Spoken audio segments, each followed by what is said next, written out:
Hi guys, my self Mahadev Verma. स्वागत है आप सभी का यूट्यूब चैनल, आपके यूट्यूब चैनल जीएसएम क्लासेस में। जैसा कि आज मैं आप लोग को जो वीडियो देने वाला हूँ, लेक्चर देने वाला हूँ, वो क्लास 9th के लिए है।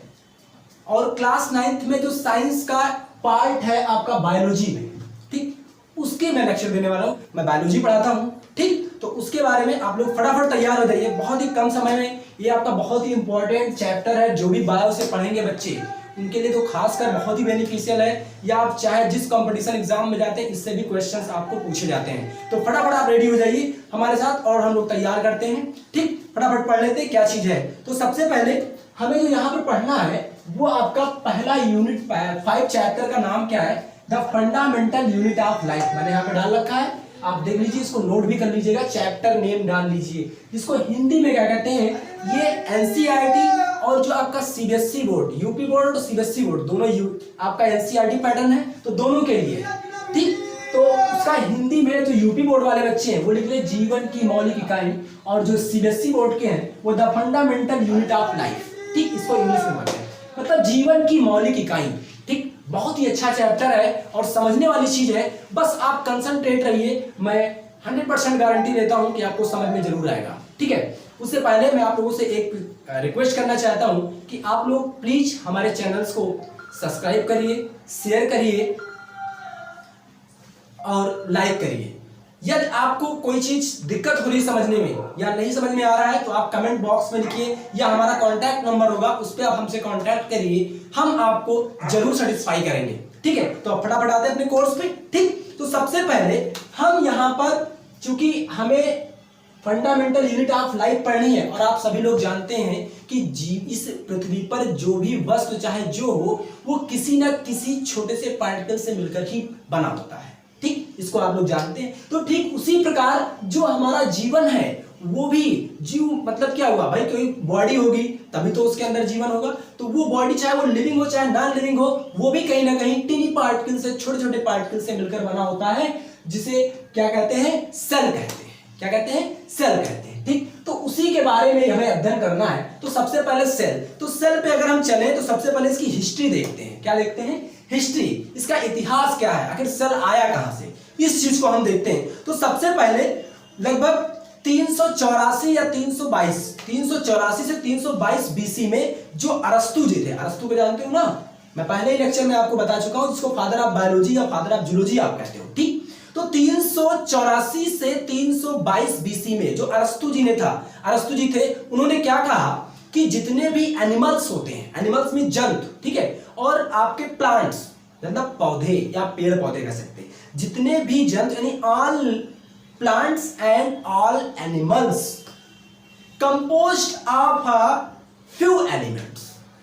मैंने क्या कहा कि all animals and all plants composed of a few elements which are repeated in each time, या which are repeated in many times, ऐसे भी बोल सकते हैं। तो मैंने क्या कहा कि जितने भी जंतु या जितने भी पादप होते हैं वे छोटे छोटे अणु से, तत्व से मिलकर बने होते हैं, और वे तत्व क्या करते हैं, बार बार क्या करते हैं, आते रहते हैं, बहुत कई बार होते हैं, और उसी से एक बॉडी का फॉर्मेशन हो जाता है, ठीक। तो ये किसने बताया था, पहले अरस्तु जी ने बताया था। किसने बताया, अरस्तु जी ने बताया। फिर इसके बाद हमारे जो बहुत ही, जिसको हम डिस्कवरी ऑफ सेल भी कहते हैं, रॉबर्ट हुक जी आए। कौन आया, रॉबर्ट हुक जी आए, ठीक। रॉबर्ट हुक जी ने क्या कहा कि सबसे पहले इन्होंने सन 1665 इन 1665, ठीक, में क्या किया, इन्होंने खुद अपने द्वारा एक माइक्रोस्कोप तैयार किया, एक सूक्ष्मदर्शी तैयार किया, और फिर क्या किया इन्होंने कि एक बोतल की कार समझते हो, जो आपके प्लांट्स होते हैं उसकी जो छाल होती है उसी की एक बनाई जाती है, जैसे कि आपके बोतल के ऊपर कैप लगा होता है, तो कैप के जगह उस कार को लगाया था, ठीक, लगी थी। उस कार को क्या इन्होंने लिया और छोटे छोटे पीसेस में इसको डिवाइड किया। किसने, रॉबर्ट हुक जी ने। कब, 1665 में, ठीक। तो मैंने क्या कहा कि in 1665 Robert Hooke's take a piece आप कह सकते हैं, या take a bottle cork and then cut into small pieces, और फिर उसके छोटे छोटे टुकड़ों में उन्होंने कट किया।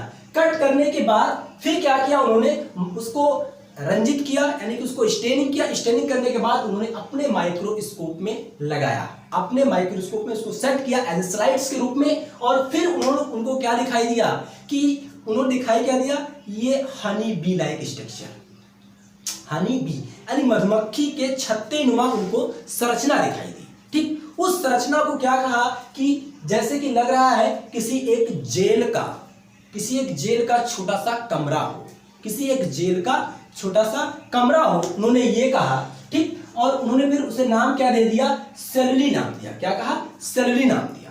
और सेलुली जो वर्ड है वो आपका सिंगुलर वर्ड है और सेलुला जो आपका है वो प्लूरल वर्ड है। सॉरी, सेलुली जो आपका है वो आपका प्लूरल है और सेलुला जो आपका है वो सिंगुलर है। सेलुला जो है आपका वर्ड वो लैटिन वर्ड से राइज हुआ है। किससे, लैटिन वर्ड, और वो लैटिन वर्ड क्या है आपका, ये सेल।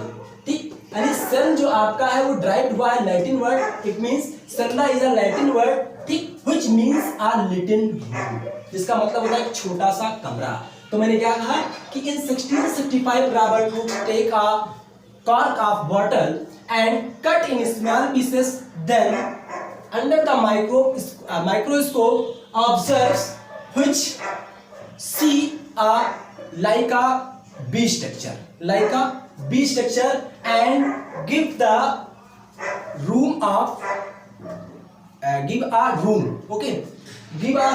which means क्या कहा उन्होंने, सेलुली कहा। क्या कहा, सेलुली कहा। Cellula is a Latin word which means cell, जिसको क्या कहा बाद में सेल कह दिया गया। और सेलुला का मतलब क्या होता है, एक छोटा कमरा होता है, जिसे बाद में कोशिका नाम दिया गया। ठीक, तो ये हो गया आपका सेल का अध्ययन। अच्छा, ये जो डिस्कवरी हुई थी रॉबर्ट हुक ने किया था वो एक कैसी थी, सेल जो थी वो नॉन लिविंग थी, मतलब निर्जीव थी। ठीक, लिविंग में उन्होंने अध्ययन नहीं किया था, ये चीज ध्यान से सुनिएगा।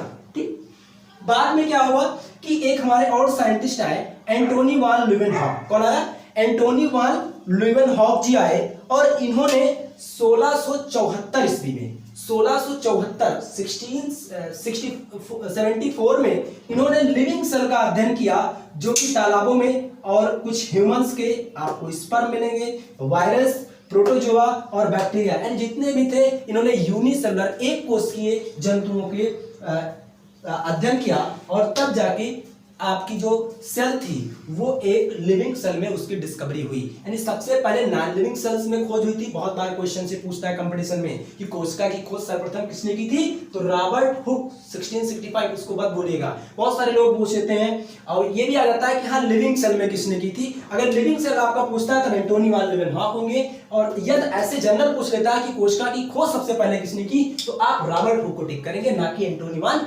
ल्यूवेनहॉक को करेंगे। ओके, इतना कंफर्म। ठीक, अब क्या आता है,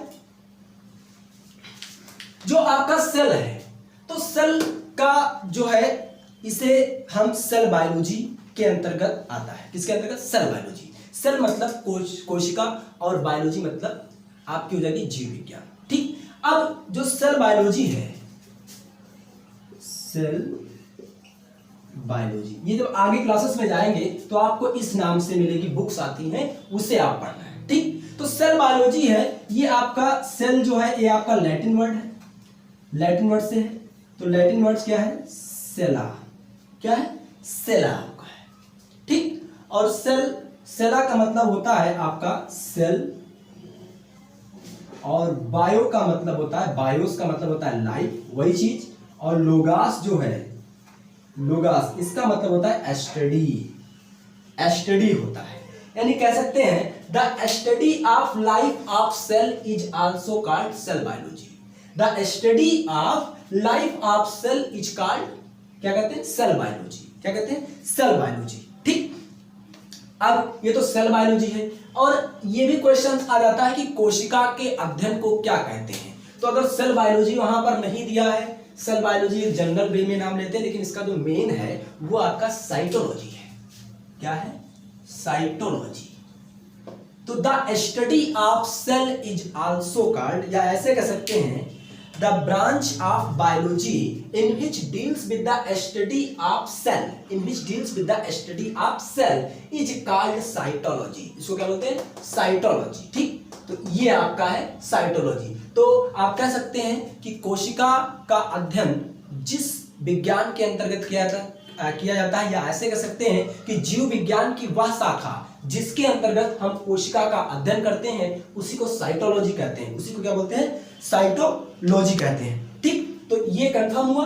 अब हम चलते हैं, इसके बाद क्या हुआ, जब ये डिस्कवरी हो गई इसके बाद कुछ हमारे जो साइंटिस्ट थे उन्होंने क्या दिया, एक सिद्धांत दिया था। क्या दिया था? सिद्धांत दिया।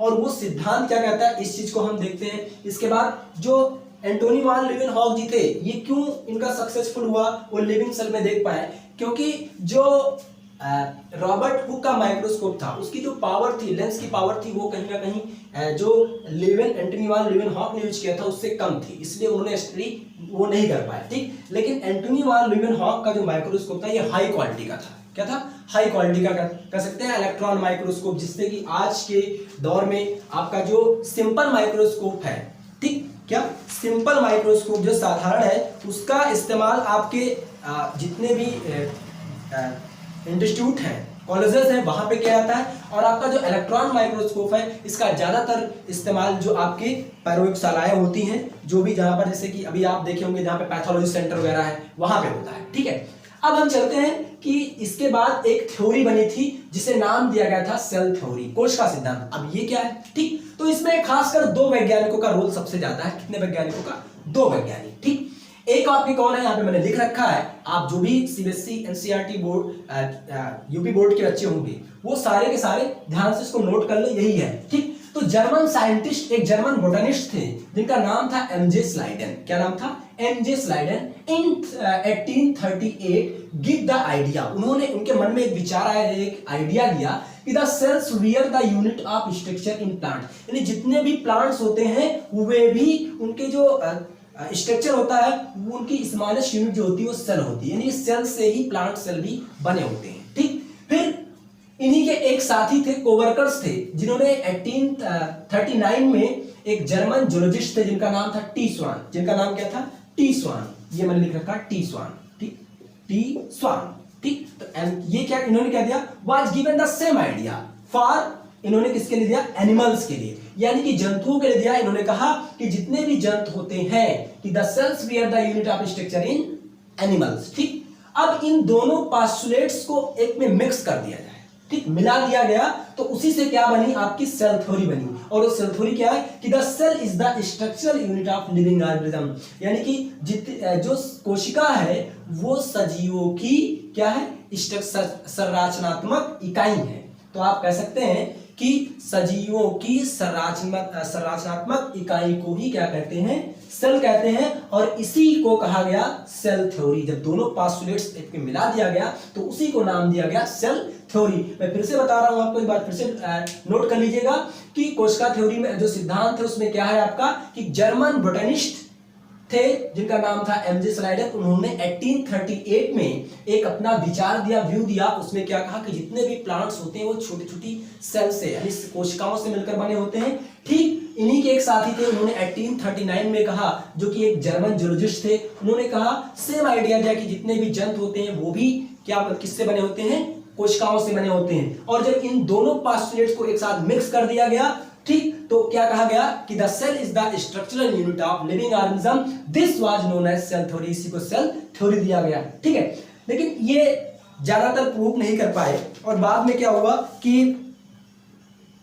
एक रुडोल्फ विर्चो आए। ठीक, रुडोल्फ विर्चो, यहां पे लिख दिया रुडोल्फ विर्चो, यहां पे लिखा है। इन 1858 इन्होंने क्या कहा कि इस थ्योरी को मॉडिफाइड कर दिया, न्यू थ्योरी दिया। उसमें क्या कहा इन्होंने कि जिसको कहते हैं, इन्होंने बताया omnis cellula is cellula, which means new cell is arises from pre existing cells. यानी इसका मतलब है कि जितनी भी नई सेल्स का निर्माण होता है वो पहले वाली कोशिकाओं से ही बनती हैं, यानी कि जो पुरानी ओल्डेस्ट सेल है उन्हीं से बनती है, ना कि कहीं से आती हैं।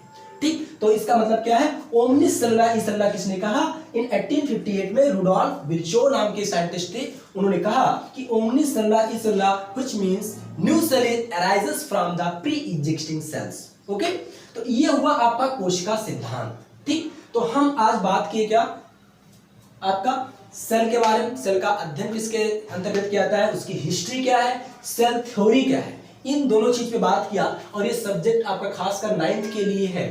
ठीक, स्पेशली 9th के लिए। लेकिन अगर ये कहीं ना कहीं जितने भी लोग प्रिपरेशन करते हैं उसमें भी इससे क्वेश्चंस पूछे जाते हैं। तो क्योंकि बायोलॉजी जो सेगमेंट है वो क्या है, जिस आप चले जाइए जो भी आपका कंपटीशन होगा उस सब में पूछे जाते हैं। तो बहुत ही इंपॉर्टेंट टॉपिक्स थी ये। तो आज हमने इतना बात किया। नेक्स्ट टर्न पे जो मैं लेक्चर दूंगा उसमें इसी का आगे का पार्ट होगा टाइप्स ऑफ सेल्स, ठीक है, कोशिका के प्रकार जो भी है, ठीक, उसके ऊपर बात करेंगे। अच्छा एक चीज और है, थोड़ा सा मैं बताना चाहता हूं आपको कि जो ये थ्योरी बनी थी वो खासकर इसका एक्सेप्शन एक बना था जो वायरस है, विषाणु इस थ्योरी का एक्सेप्शन अपवाद स्वरूप बना था कि वायरस जो है वो लिविंग और नॉन लिविंग के बीच का कनेक्टिंग लिंक माना जाता है, ठीक। जब आउटसाइड होस्ट रहता है तो नॉन लिविंग की तरह रिएक्ट करता है और इनसाइड जब होस्ट जाता है तो वो लिविंग की तरह कार्य करता है, लिविंग की तरह व्यवहार करता है, ठीक। तो ये थ्योरी बहुत ज्यादा एक्सप्लेन नहीं कर पाई, इसीलिए बाद में और साइंटिस्ट आए, उन्होंने एक मॉडर्न डेफिनेशन ऑफ सेल का इवॉल्व किया। वो डेफिनेशन आप देख लीजिए। सबसे पहली डेफिनेशन ये कहेगी कि cell is the smallest unit of life, यानी जीवन की सबसे छोटी इकाई को कोशिका कहते हैं। पहली डेफिनेशन ये है, आप याद रखिएगा, नोट कर लीजिए कि cell is the smallest unit of life, okay. दूसरा क्या कहा गया कि cell is the structural morphological unit of life. क्या कहा गया? Cell is the structural and morphological unit of living organism, यानी कोशिका जो है वो सजीवों के संरचनात्मक एवं कार्य की इकाई है। क्या है? कार्य की इकाई है। फिर इसके बाद तीसरी डेफिनेशन क्या आ गई कि cell is the physiological unit of living organism, कि सेल जो है वो फिजियोलॉजिकल एक्टिविटी है, यानी फिजियोलॉजिकल यूनिट है किसकी? लिविंग ऑर्गेनिज्म, क्योंकि सेल के अंदर ही आपका रेस्पिरेशन, डाइजेशन, जो भी है रिप्रोडक्शन, सारा चीज उसी में होता है। तो इसीलिए क्या कहा गया उसको? Physiological unit of living organism. फिर क्या कहा? Cell is the hereditary unit of living organism, क्योंकि सेल्स में ही आपके डीएनए वगैरह होते हैं। तो जब ये डिवाइड करती है, यानी जब उसे जितने भी आपके न्यू वंस आएंगे तो उसमें वो डीएनए ट्रांसफर होगा, हेरिडिटरी यूनिट जाएगा तो सेल्स का डिवीजन होगा, तभी तो होगा ऐसा, ठीक। फिर कहा गया कि cell is originates from pre existing cell, मतलब यही कहा गया कि नई सेल का निर्माण पुरानी सेल से ही होता है। ये सारे आपका जो मॉडर्न डेफिनेशन ऑफ सेल्स की है, ठीक। फिर से नोट कर लिए, cell is the smallest unit of life, cell is the structural and morphological unit of living organism, cell is the physiological unit of living organism, cell is the hereditary unit of living organism, और new cell originates from pre existing cells. तो दोस्तों my guys, कैसा लगा मेरा lecture, कैसा लगा मेरा video? जैसा भी लगा होगा आप कमेंट बॉक्स में अपना कमेंट जरूर डालिएगा, एक लाइक करिए, शेयर करिए हमारे चैनल्स को, मेरी यही रिक्वेस्ट है। तो जैसा भी आपको होगा, अगर कोई इसमें आपको कंफ्यूजन है तो कमेंट बॉक्स में जरूर मेंशन करिएगा। Thank you. जय हिंद, जय भारत।